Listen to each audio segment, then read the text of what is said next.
Hi all welcome back to my channel Rupini Rajesh vlogs. ಇವತ್ತು ದೊಡ್ಡ boiler ಕೋಳಿ ಸಾರು ಮಾಡ್ತಿದ್ದೀನಿ.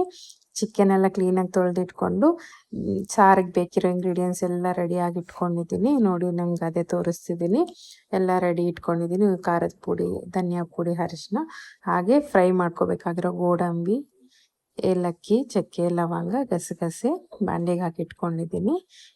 ಅದು ಹುರ್ಕೊಂಡ್ಮೇಲೆ ನೆಕ್ಸ್ಟ್ ಇಂಗ್ರೀಡಿಯೆಂಟ್ಸ್ ಹಾಕ್ಕೊಂಡು ಚೆನ್ನಾಗಿ ಫ್ರೈ ಮಾಡಿಕೊಂಡು ನಮ್ಮ ಅಜ್ಜಿ ಹೇಳ್ಕೊಟ್ಟಿರೋ ಸ್ಟೈಲಲ್ಲಿ ಮಾಡ್ತಿದ್ದೀನಿ. ಎಲ್ಲ ಹುರ್ಕೊಂಡು ಮಾಡಿಕೊಂಡ್ರೆ ಡಿಫ್ರೆಂಟ್ ಆಗಿರುತ್ತೆ. ಪ್ಲಸ್ ದೋಸೆಗೆ ಇವತ್ತು ಮಾಡ್ತಿರೋದ್ರಿಂದ ಒಂದು ಸ್ವಲ್ಪ ಮಸಾಲೆ ಹಾಗೆ ಸಾರು ಹೆಚ್ಚಾಗಿ ಮಾಡಬೇಕಾಗಿತ್ತು. ತುಂಬ ಜನ ಇದ್ರು ಮನೇಲಿ, ಅದಕ್ಕೆ ಇಷ್ಟೊಂದು ಕ್ವಾಂಟಿಟಿ ಮಾಡ್ತಿದ್ದೀನಿ. ಬನ್ನಿ ಹೇಗೆ ಮಾಡೋದು ಅಂತ ನೆಕ್ಸ್ಟ್ ಪ್ರೋಸೆಸ್ಗೆ ಹೋಗೋಣ. ಎಲ್ಲ ರೆಡಿ ಇಟ್ಕೊಂಡು ಫ್ರೈ ಮಾಡ್ಕೊತಿದ್ದೀನಿ. ಸ್ವಲ್ಪ ಮೀಡಿಯಮ್ ಲೋ ಫ್ಲೇಮಲ್ಲಿ ನಾನು ಬಾಣಲೆಯಲ್ಲಿ ಆಲ್ರೆಡಿ ಹಾಕಿರೋ ಇಂಗ್ರೀಡಿಯೆಂಟ್ಸ್ನ ಫ್ರೈ ಮಾಡ್ಕೊತಿದ್ದೀನಿ. ಸ್ವಲ್ಪ ತಿಕ್ನೆಸ್ಗೋಸ್ಕರ ಗೋಡಂಬಿ ಆ್ಯಡ್ ಮಾಡ್ಕೊಂಡಿದ್ದೀನಿ. ಹಳೆ ಕಾಲದಲ್ಲಿ ಅಜ್ಜಿಯವರೆಲ್ಲ ಗೋಡಂಬಿ ಆ್ಯಡ್ ಮಾಡ್ತಿಲ್ಲ, ಸ್ವಲ್ಪ ಟೇಸ್ಟ್ ಕೊಡುತ್ತೆ ಅಂತ ನಾನು ಮಾಡ್ಕೊಂಡಿದ್ದೀನಿ. ಅದನ್ನು ಸ್ಕಿಪ್ ಮಾಡಿದ್ರು ಓಕೆ. ಹಾಗೆ ಹಸಿ ಕೊಬ್ಬರಿ ಹುರ್ಕೊತಿದ್ದೀನಿ.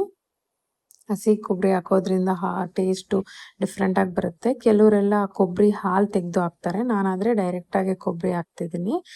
ಸೇಮ್ ಆ್ಯಸ್ ಇಟ್ ಈಸ್ ನಮ್ಮ ಅಜ್ಜಿ ಹೇಳ್ಕೊಟ್ಟಿರೋ ಸ್ಟೈಲು. ನಮ್ಮ ಅಮ್ಮನೂ ಹೀಗೆ ಮಾಡ್ತಿದ್ರು. ಒಂದು 2-3 ಡಿಫ್ರೆಂಟ್ ಟೈಪ್ಸ್ ಆಫ್ ಮಾಡ್ತೀನಿ, ಅದರಲ್ಲಿ ಇದೊಂಥರ ಸಾರು ಹೀಗೆ ಮಾಡ್ಕೊತಿದ್ದೀನಿ. ಅದೆಲ್ಲ ಫ್ರೈ ಆದಮೇಲೆ ಶುಂಠಿ ಬೆಳ್ಳುಳ್ಳಿ ಹಾಕ್ತಿದ್ದೀನಿ. ಪ್ಲಸ್ ಈ ಸತಿ ನಾಟಿ ಬೆಳ್ಳುಳ್ಳಿ ಸಿಕ್ಕಿತ್ತು, ಅದ್ರಲ್ಲಿ ಮಾಡ್ತಿದ್ದೀನಿ. ಅದನ್ನು ಹೊಟ್ಟೆನ ತೆಗಿಯೋದು ಬೇಕಿಲ್ಲ, ಸಣ್ಣ ಇರುತ್ತೆ ಬೆಳ್ಳುಳ್ಳಿ. ನಿಮಗೆಲ್ಲ ಗೊತ್ತಲ್ವ ನಾಟಿ ಬೆಳ್ಳುಳ್ಳಿ ಹೇಗಿರುತ್ತೆ ಅಂತ. ಅದನ್ನು ಹಾಕೊಂಡು ಮಾಡ್ಕೊತಿದ್ದೀನಿ. ಸಾರಂತೂ ಸಖತ್ ಟೇಸ್ಟಿ ಬರುತ್ತೆ. ನಾಟಿ ಈರುಳ್ಳಿ ಹಾಗೆ ನಾಟಿ ಬೆಳ್ಳುಳ್ಳಿ ಹಾಕಿ ಮಾಡೋದ್ರಿಂದ. ನಾಟಿ ಈರುಳ್ಳಿ ಕಟ್ ಮಾಡಿ ಕ್ಲೀನ್ ಮಾಡಿ ಇಟ್ಕೊಂಡಿದ್ದೀನಿ, ಅದನ್ನು ಹಾಕೊತಿದ್ದೀನಿ. ನೋಡಿ ನಿಮಗೆ ಡಿಫ್ರೆನ್ಸ್ ಗೊತ್ತಾಗುತ್ತೆ. ನಾಟಿ ಈರುಳ್ಳಿ ಹಾಕ್ದಾಗೂ ಬೇರೆ ಟೇಸ್ಟ್ ಇರುತ್ತೆ, ನಾರ್ಮಲ್ ನಮ್ಮ ಈರುಳ್ಳಿ ಹಾಕ್ದಾಗೂ ಬೇರೆ ಟೇಸ್ಟ್ ಇರುತ್ತೆ. ಎಲ್ಲ ಫ್ರೈ ಮಾಡಿ ಸ್ವಲ್ಪ ತಣ್ಣಗಾಕ್ಬಿಟ್ಟು, ನಾನು ಇದನ್ನು ಎಣ್ಣೆ ಏನೂ ಹಾಕಿರಲಿಲ್ಲ, ಡ್ರೈ ಫ್ರೈಯೇ ಮಾಡ್ಕೊಂಡಿದ್ದೀನಿ. ಇದನ್ನೆಲ್ಲ ಮಿಕ್ಸಿ ಜಾರ್ಗೆ ಹಾಕೊತಿದ್ದೀನಿ. ಅದೆಲ್ಲ ಹಾಕೊಂಡ್ಮೇಲೆ ಇನ್ನೂ ಉರಿಯೋದಿದೆ, ಅದಕ್ಕೋಸ್ಕರ ಸ್ವಲ್ಪ ಒಂದು ಅರ್ಧ ಸ್ಪೂನ್ಗಿನ ಕಮ್ಮಿ, 1/4 ಸ್ಪೂನ್ ಎಣ್ಣೆ ಹಾಕ್ಕೊಂಡಿದ್ದೀನಿ ಅಷ್ಟೇ. ಅದಕ್ಕೆ ಟೊಮ್ಯಾಟೊ, ಪುದೀನ ಹಾಕ್ಕೊಂಡು ಹುರ್ಕೊತಿದ್ದೀನಿ. ಕೊತ್ತಂಬರಿ ಡೈರೆಕ್ಟಾಗಿ ಹಸಿಗೆ ಹಾಕ್ತಿದ್ದೀನಿ. ಕೊತ್ತಂಬರಿನ ಹುರಿಯೋದು ಬೇಕಿಲ್ಲ. ಪ್ಲಸ್ ಕೊತ್ತಂಬರಿನ ಬರೀ ಎಲೆ ಅಲ್ದಿರ ಕಡ್ಡಿ ಜೊತೆ ಹಾಕಿ ಚೆನ್ನಾಗಿರುತ್ತೆ. ಹಾಗೆ ಪುದೀನ, ಟೊಮ್ಯಾಟೊ ಚೆನ್ನಾಗಿ ಫ್ರೈ ಮಾಡ್ಕೊತಿದ್ದೀನಿ. ಏನೂ ಅಷ್ಟೇ ಜಾಸ್ತಿ ಫ್ರೈ ಮಾಡೋಷ್ಟಿಲ್ಲ, ಸ್ವಲ್ಪ ಫ್ರೈ ಮಾಡಿಕೊಂಡ್ರೆ ಸಾಕು. ಸ್ವಲ್ಪ ಅರಿಶಿನ, ಧನಿಯಾ ಪೌಡರು ಒಂದು ಸ್ವಲ್ಪ ಜಾಸ್ತಿನೇ ಹಿಡಿತಿದೆ, ಕ್ವಾಂಟಿಟಿ ಜಾಸ್ತಿ ಇರೋದ್ರಿಂದ. ಒಂದು 3 ಸ್ಪೂನ್ಸ್ ಧನಿಯಾ ಪೌಡರು, 2 ಸ್ಪೂನ್ಸ್ ಖಾರ ಹಾಕ್ಕೊತಿದ್ದೀನಿ. ಅದಾದಮೇಲೆ ಫ್ರೈ ಮಾಡಿರೋ ಟೊಮ್ಯಾಟೊ, ಪುದೀನ ಹಾಕ್ಕೊಂಡು ಚೆನ್ನಾಗಿ ಪೇಸ್ಟ್ ಇಟ್ಕೊಂಡು ಆಮೇಲೆ ಒಗ್ಗರಣೆ ಹಾಕ್ಕೊತಿದ್ದೀನಿ. ಒಂದು ನಾರ್ಮಲ್ ಆನಿಯನ್ನೇ ಕಟ್ ಮಾಡಿಕೊಂಡು, ನಾನು AMC ಕುಕ್ಕರಲ್ಲಿ ಮಾಡ್ತಿದ್ದೀನಿ. ಸ್ವಲ್ಪ ಪ್ರೀ ಹೀಟ್ ಮಾಡಿಕೊಂಡ್ರೆ ಬೇಗ ಕುಕ್ ಆಗಿಬಿಡುತ್ತೆ. ಪ್ರೀ ಹೀಟ್ಗೆ ಇಟ್ಟು ಸ್ವಲ್ಪ ಎಣ್ಣೆ ಹಾಕ್ಕೊಂಡು ಆನಿಯನ್ಸ್ ಫ್ರೈ ಮಾಡ್ಕೊತಿದ್ದೀನಿ.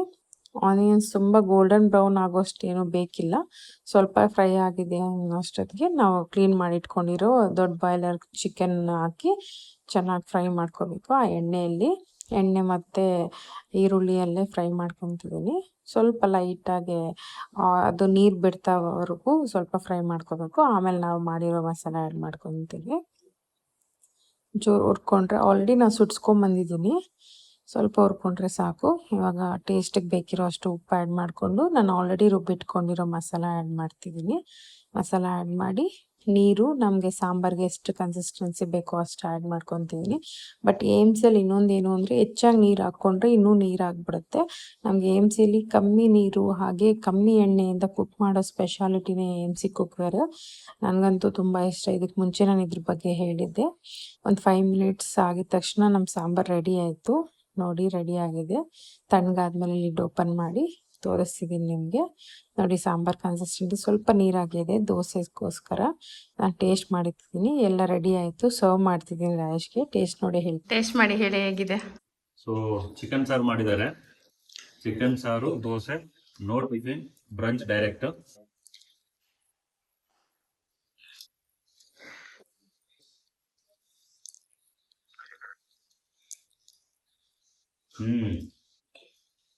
ಚೆನ್ನಾಗಿದೆ. ಇದು ಸ್ವಲ್ಪ ಸ್ಟ್ರಾಂಗ್ ಇದೆ, ಒಂಚೂರು ಮಸಾಲೆ ಸ್ವಲ್ಪ ಖಾರ ಇರೋದು ಜಾಸ್ತಿ ಆಗಿದೆ. ಬಟ್ ಈ ದೋಸೆಗೆ ತುಂಬಾ ಚೆನ್ನಾಗಿದೆ. ಸೊ ಖಾರ ಇಲ್ಲ ಅಂತಂದ್ರೆ ದೋಸೆ ಚೆನ್ನಾಗಿರೋದಿಲ್ಲ. ಸೊ ದೋಸೆಗೆ ಅಥವಾ ಚಪಾತಿ ಬಚ್ಚೆ ಮಾಡ್ಕೊಂಡಾಗ ಒಂಚೂರು ಖಾರ ಇದ್ರೆ ನಾನ್ ವೆಜ್ ಚೆನ್ನಾಗಿರ್ತದೆ. ಸೊ ತುಂಬಾ ಚೆನ್ನಾಗಿದೆ. ಇದು ನಮ್ಮನೆ ಸ್ಪೆಷಲ್ ಇವತ್ತು. Thanks for watching.